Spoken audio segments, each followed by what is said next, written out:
The first sound that cut through the grand ballroom wasn't the orchestra or the murmur of Manhattan's elite.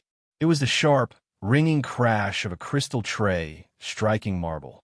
Glass exploded across the polished floor, echoing like a gunshot through the towering hall. 200 pairs of eyes froze on the woman kneeling at the center of the mess, her hands trembling as she reached to gather the shards. "Huh, if you dance this waltz, I'll marry my son to you." The voice carried like a whip, sneering loud enough for every guest to hear. It belonged to Richard Harrington III, the powerful real estate mogul who owned the skyscraper they were celebrating. He raised his champagne glass in mock salute and pointed it directly at the woman on her knees, a contract cleaner named Alina Carter, 35 years old, working the gallery events for just 3 weeks. Gasps rippled through the crowd. Then came the laughter, thin, cruel, like the hiss of a blade drawn from its sheath. "Father, stop," whispered Daniel Harrington, Richard's 28-year-old son.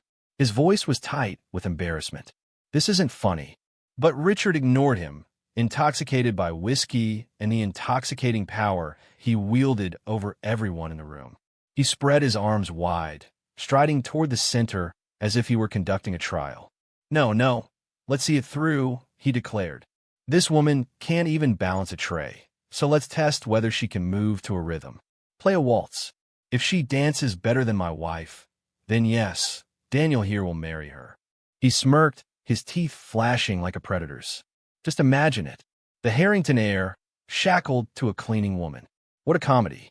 The crowd erupted in laughter again.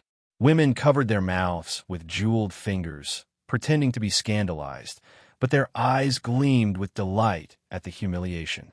Men shook their heads, pretending it was harmless sport. Alina remained on the floor, carefully gathering glass with bare hands. But her eyes, when she finally lifted them to meet Richard's, held no fear, no shame. There was something steadier, deeper, an unnerving calm, like a storm forming behind still skies. "I accept," she said. The words sliced the air like a blade. The orchestra stopped. Conversations died. Even Richard blinked, caught off guard by the sheer audacity. "What did you say?" he demanded. "I accept your challenge," Alina repeated, this time with the faintest curve of a smile that sent a strange ripple of unease through the crowd. "But when I dance better than your wife, you will keep your word, even if you only meant it as a joke." Laughter roared through the ballroom, louder than before. The spectacle had become deliciously scandalous.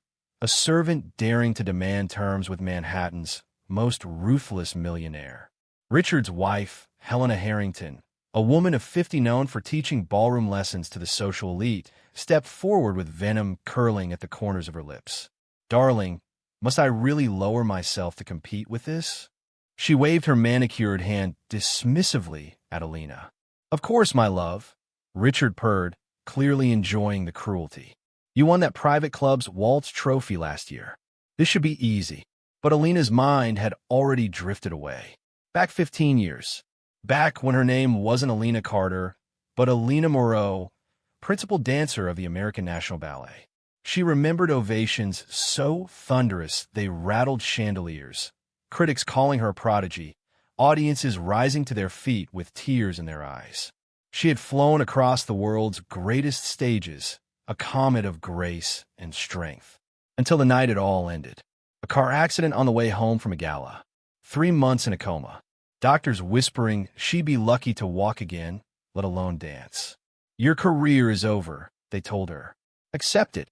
She had accepted the pain, the loss, the cruel silence of a world that forgot her name. And she had clawed her way back to walking one agonizing step at a time. But she had never forgotten the stage. "Daniel," Richard barked suddenly, snapping Alina back to the present. "Go fetch your phone. We'll want this filmed for posterity. The night a cleaning woman fancied herself a ballerina." "Father." "Now." Daniel swallowed hard.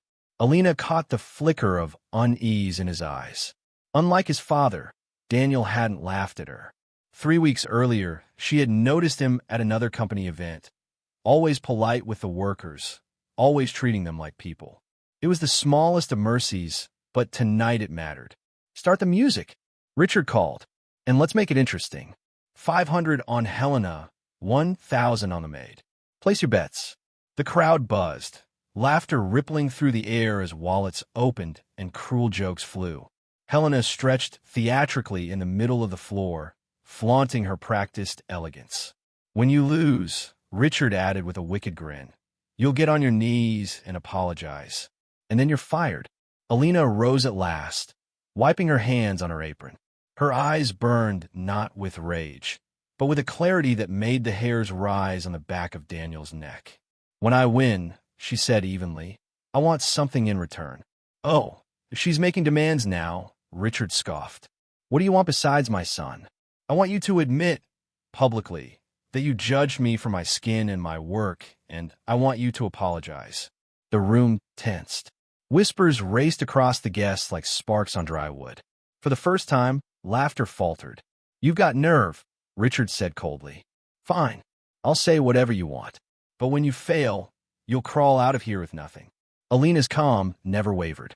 But inside her chest, something powerful surged. 15 years of silence had forged her into steel. Tonight, she would break it. Ma'am, a low voice murmured behind her. She turned to see Marcus Bennett, the building's head of security, a black man in his 60s with watchful eyes. He fiddled with his radio, pretending to check frequencies. I know who you are, he whispered. I saw you at the National Theater. Alina Moreau. I was security there. You were extraordinary. Her heart clenched.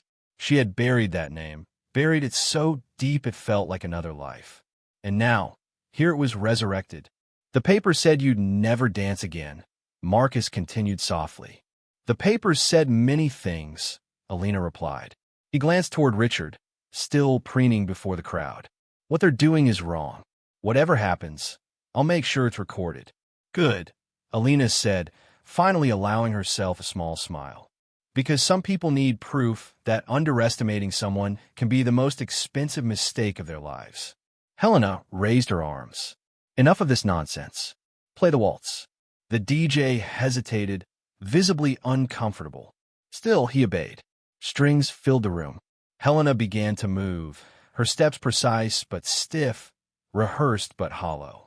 The audience clapped politely, more interested in the spectacle than her skill. Richard clapped loudly, proud of his wife's display. Well done, darling. Now, let's watch the maid embarrass herself. Alina walked to the center. Her steps carried a weight, a dignity that unsettled more than one guest. The DJ almost respectfully asked, Do you want the same piece? Yes, Alina answered. From the beginning. Richard's laughter rang out again. Oh, she thinks she knows the song. This will be rich. But only Alina knew the truth. That piece had been hers. She had danced it countless times, her signature, her soul poured into its measures. It was the last piece she had performed before the accident. She closed her eyes. She let the music wash over her. And for a moment, the marble floor became a stage, the chandeliers a canopy of stars. And when she began to move, when she rose with a grace that bent the very air around her, the room fell silent. Not a maid, not a cleaner, not a woman to be mocked, but a legend reborn. The first notes of the waltz wrapped around the ballroom like silk, and with them, Alina Carter began to move. Her steps weren't hesitant. They weren't clumsy. They were deliberate, graceful, alive. It was as if gravity itself bent in deference to her body. One movement slid into the next with such precision that the musicians themselves exchanged startled glances. They knew instinctively that what they were accompanying was not a servant fumbling with borrowed elegance. This was art. The guests leaned forward, whispers dying on their lips. Richard Harrington, 3, stopped laughing. His smirk faltered as Alina spun lightly, her balance impeccable, her timing flawless. Each turn carved through the air with a dignity that couldn't be faked. Impossible, Helena Harrington muttered under her breath, her painted smile wilting as she realized what was happening. But Alina was only beginning. She let the music carry her back in time, to stages she thought she would never see again. Her body remembered movements muscle by muscle, instinct buried but never erased. She extended into a sweeping arabesque, her line perfect, her form so controlled that it silenced the cruelest skeptics in the room. Then came a sequence of pirouettes, fluid, controlled, never wavering. Gasps broke through the audience. This can't be," whispered one of the women, a patron of the arts. "I've seen those moves before. But where?" Marcus Bennett, still filming quietly from the edge of the floor, smiled grimly. He knew exactly where. Alina executed a grand jeté, leaping across the floor with a lightness that defied her age, her past, her injuries. And when she landed, she flowed seamlessly into waltz steps, marrying classical ballet with ballroom in a way no one had ever seen before. Richard's champagne glass trembled in his hand. He looked around, hoping for laughter, but the guests weren't laughing anymore. They were watching, transfixed, unable to tear their eyes away. Daniel Harrington lowered his phone slowly. He had been ordered to film her humiliation, but instead, he found himself capturing something extraordinary. His chest tightened as he realized the truth. This wasn't just skill. This was genius. The music swelled, and Alina allowed herself to unleash the full force of her artistry. She spun into a series of fouettes, whipping her body in controlled circles again and again. Faster, sharper, each turn a defiance of the limits she'd been told she'd never overcome. The audience gasped in unison. A man muttered in disbelief, "No amateur could do that. That's world class." When the final chords thundered through the hall, Alina froze in a pose that radiated strength and vulnerability at once. Arms wide, chin high, breath steady. Silence. A silence so heavy it pressed against the windows, against the gilded walls, against the hearts of everyone who had dared laugh at her. And then applause. It started with a single pair of hands, then another, and another, until the ballroom thundered with clapping and cheers. Some shouted bravo, others cried out in awe. The crowd rose to their feet. Richard stood frozen, pale as death. Helena lowered her eyes, cheeks burning with humiliation. At the edge of the dance floor, Marcus raised his phone and declared, "Ladies and gentlemen, allow me to introduce Alina Moreau, former principal soloist of the American National Ballet." The name detonated through the crowd like a bomb. Gasps, murmurs, shock. Alina Moreau? That can't be. She died. She was crippled. No, she disappeared after the accident. Alina's lips curved into a cool smile. "The rumors of my death," she said, her voice carrying through the hall, "were greatly exaggerated." The room erupted again. Some applauded louder, others whispered furiously. But every eye turned to Richard Harrington, waiting to see how he would respond. Richard's mask cracked. His arrogance crumbled into disbelief. He had mocked her. He had wagered his son's future against her dignity. And now, in front of 200 witnesses, he had been utterly destroyed. "Mr. Harrington," Marcus called, still recording. "You promised. You said that if she danced better than your wife, you would marry her to your son. I think everyone here can agree she surpassed that condition." Daniel stepped forward, his voice steady. "Miss Moreau," he said, deliberately using her real name, "I want to apologize for my father's cruelty. You deserve nothing but respect." "Daniel," Richard bellowed, losing the last threads of control. "Silence. You will not apologize to her." But Alina was ready. She turned calmly toward Richard. "We do have a marriage proposal to discuss. After all, a man of your standing surely keeps his word." Laughter broke out in the crowd. Nervous, mocking, delighted at his downfall. "You think I'll honor a drunken joke?" Richard snapped, his face red. "Not a joke," Alina corrected. "Marcus, play it back." The security chief lifted his phone and replayed the crystal-clear audio of Richard making the bet, taunting her, mocking her, repeating the promise over and over. The recording captured every word. The crowd murmured, scandal thick in the air. "That's blackmail," Richard roared. "No," Alina said evenly. "This is accountability. You made the bet in front of 200 witnesses. Now the world knows." Daniel stepped closer. "Father, if you won't keep your word, I will. Not because of the bet, but because any man should be honored to stand beside a woman of her strength and brilliance." The room gasped. Richard's voice cracked with fury. If you do this, Daniel, you're cut off. No company, no inheritance, nothing. Daniel's jaw tightened. Then so be it. Integrity matters more than money. Alina looked at him, surprised, but her gaze softened. A dinner, perhaps, she said. Not a marriage from a drunken wager. Love and respect decide that, not humiliation. The crowd erupted again, applause, cheers, even shouts of admiration. Richard staggered backward, his empire of arrogance collapsing in front of his peers. Helena tugged at his sleeve, her face burning with shame. The Harrington name had just been dragged through the mud by his own hand. But the humiliation wasn't finished, because Marcus's recording, already shared to a private group, was about to go public. And by the morning, the entire world would know what had happened in that ballroom. By sunrise, the Harrington name was on every screen in Manhattan. Clips of the ballroom confrontation spread across social media like wildfire. First a few shaky recordings from guests, then Marcus Bennett's clear, unbroken video capturing the entire ordeal. By mid-morning, the headline blazed across every major news outlet.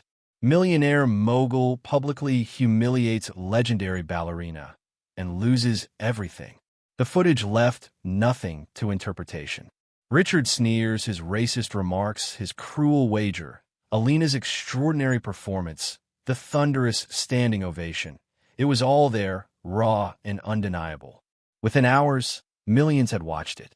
And with every view, Richard's empire cracked further. At Harrington Holdings headquarters, phones rang without pause. By noon, 3 multi-million-dollar contracts had been canceled. Partners demanded emergency meetings. Stockholders panicked as shares dipped faster than they had in a decade. Richard, meanwhile, sat in his private office, hunched over a desk littered with newspapers and empty glasses. His hands shook as he flipped through brutal headlines. Arrogance on display. Harrington 3 humiliates national icon. Alina Moreau, from forgotten dancer to viral legend. Harrington empire in jeopardy after public scandal. When the office door opened, he barely looked up. "Father," Daniel said, stepping inside. His tone was calm but firm, his eyes steady. "The board has voted. You have 1 hour to resign. If you refuse, you'll be removed by force." Richard's head jerked up. "You did this," he spat, his face twisted with fury. "You betrayed me." Daniel stood tall. "No, you betrayed yourself the moment you decided cruelty was more valuable than decency." For the first time in decades, Richard Harrington III saw something in his son's face that unsettled him. Strength. Not the ruthless, cutthroat kind he had spent a lifetime teaching, but something sturdier. Integrity. By that evening, the resignation was public. Richard Harrington III had fallen, toppled not by his competitors, not by a business deal gone wrong, but by his own arrogance, recorded for the world to see. Helena, humiliated beyond repair, packed her bags and left for Europe within a week. She filed for divorce quietly, unwilling to stand beside the man who had become the city's laughingstock. Richard tried to salvage what remained of his dignity, but the damage was irreversible. Doors once open to him slammed shut. Invitations vanished. Investors fled. Within months, the skyscraper opening that had once been his triumph stood as a monument to his downfall, whispered about in hushed tones as the place where arrogance met its reckoning. But while Richard fell, Alina Moreau rose. The very next day, her phone flooded with calls.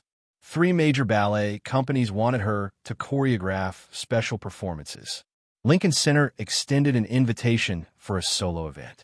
Documentarians and filmmakers clamored for her story, seeing in her the perfect symbol of resilience and triumph over prejudice. But one message stood out from the rest. It wasn't from a corporate executive or a Hollywood producer. It came from children at the small community art school where Alina had volunteered before working at Harrington Holdings. They had pooled their savings, just $23, and written her a letter. "We want to give you a scholarship," it read in uneven handwriting, "so you can keep teaching us." Alina's throat tightened as she read the words. She had been offered riches, fame, a chance to reclaim the spotlight she once commanded. But this was pure, honest. Real. She accepted, but with a twist. We'll turn this into something bigger, she told them. And so the idea for the Alina Moreau Center for the Arts was born. Meanwhile, Daniel Harrington quietly stepped into his father's abandoned shoes. The company was in chaos, its reputation shredded, but where Richard had ruled with fear and arrogance, Daniel led with transparency and accountability. Investors who had abandoned Richard returned cautiously, curious to see if the son was different from father. He was. Daniel dismantled his father's most exploitative projects and restructured the company to focus on ethical investments, community partnerships, and genuine social responsibility. It wasn't easy, and it wasn't always profitable at first, but the city took notice. Slowly, Harrington Holdings began to rebuild, not as the empire of a tyrant, but as a company with integrity. And through it all, Daniel never stopped thinking about Alina. They had shared only brief conversations, but he couldn't shake the memory of her on that dance floor. The grace, the fire, the dignity. He admired her not just for her talent, but for the way she had turned humiliation into victory without cruelty of her own. Weeks after the scandal, Daniel visited the half-renovated community space that would become the Alina Moreau Center. He found her standing in a dusty room surrounded by children, showing them how to stretch, her laughter echoing brighter than any applause. When she noticed him, she raised an eyebrow. "Come and check if your father's bed is still binding," she teased gently. He smiled. "No, I came to see how I could help." The children swarmed around him, chattering, tugging at his sleeves, asking if he was really the man from the video. Daniel laughed, the weight of his family's disgrace lifting in their innocence. "I want to donate," he said, more serious now. "Not from the company. Personally. This place matters. And so do you." Alina studied him carefully. For a moment, she saw Richard's sharp jawline, the echoes of the man who had tried to crush her. But then she saw something else. A humility Richard had never known. A sincerity that wasn't put on for the cameras. She nodded slowly. "Then we'll build something together." 6 months later, the grand opening of the Alina Moreau Center for the Arts drew crowds from every corner of the city. The building stood proud in the heart of Manhattan, its walls painted with murals by local artists, its halls echoing with laughter, music, and the sound of children's footsteps. Donations had poured in from around the world after her story went viral. Celebrities, philanthropists, even strangers from small towns had given what they could, inspired by the woman who had risen from tragedy and prejudice with grace. On opening day, Daniel was there, standing quietly at Alina's side as she cut the ribbon. Marcus Bennett, wearing a suit for the first time in years, spoke to the press. "You all saw what happened that night," he said. "But what matters most isn't that she proved Harrington wrong. It's that she turned cruelty into creation. This center is her true victory." The applause was deafening. Cameras flashed.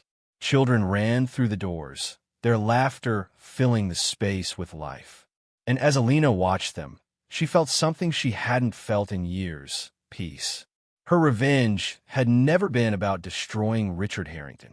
True revenge was creating something so beautiful, so inspiring, that his cruelty became insignificant in comparison. And now, standing in the center she had built from the ashes of her humiliation, surrounded by children who looked at her not as a fallen star, but as a teacher, a guide, a living example of resilience, Alina Moreau realized she had found her stage again. Not the grand theaters of Europe, not the glittering galas of Manhattan's elite, but here, in the heart of the city, where every child could learn that dignity was stronger than prejudice, and art stronger than arrogance. The weeks after the grand opening of the Alina Moreau Center for the Arts were a blur of headlines, interviews, and unexpected offers. International ballet companies begged her to choreograph for them. Lincoln Center offered her a solo evening to tell her story through movement. Hollywood circled like hawks, already sketching outlines for films and documentaries. But Alina politely turned most of it down. Fame had once been her life, and it had nearly destroyed her. What mattered now were the children who filled her new center with laughter and possibility. Every class reminded her why she had survived, why she had fought to walk again, why she had stood in that ballroom and refused humiliation. Her revenge wasn't in reclaiming the spotlight. It was in building something no one could take from her again. Meanwhile, Richard Harrington III sank deeper into disgrace. With his resignation forced, his company restructured under Daniel's leadership, and his wife gone, he became a ghost in the city he once ruled.